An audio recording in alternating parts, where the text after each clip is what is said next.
A new report shows that states that have access to legal cannabis also have a significant less problem with people being put into medical care for cannabis use disorder. What they're thinking is that even though it makes no sense that when people have more access to more cannabis, that they wouldn't use as much cannabis as people who don't have as much access to as much cannabis.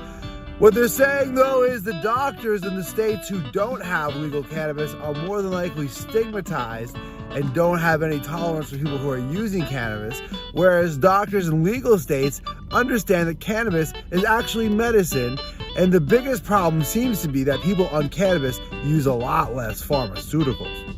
Also in news, archeologists discover recreational cannabis use is more than likely a thing in the 17th century. What happened was they were in Europe, in Milan, Italy, and they discovered in the bones of, I'm not sure why they're looking at people's bones, but they dug up some graves, I guess, and they stuck some people's bones in a machine to figure out what was in them. Said they were using weed. The machine, I guess, is a machine that detects things that are in the bones, and they detected CBD and THC. And people know that cannabis was widely used in Europe, especially in those days. Hemp was actually a huge deal, and so was smoking weed, apparently, according to the femurs of a teenager and a middle-aged woman who died hundreds of years ago, but had their graves ripped open by curious Indiana Jones types.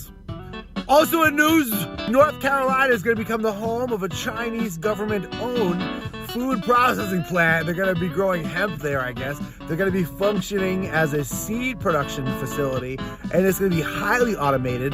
This giant $200 million facility is going to have 20 employees, and they're going to make food here in the U.S., but it's going to be owned by the country named China. So that's great. The people who are in North Carolina are very excited to have a Chinese-owned food company coming to their town, and they can't wait to have 19 people get jobs from their town because people don't pay attention to absolutely anything. Thanks for watching The Wash Daily.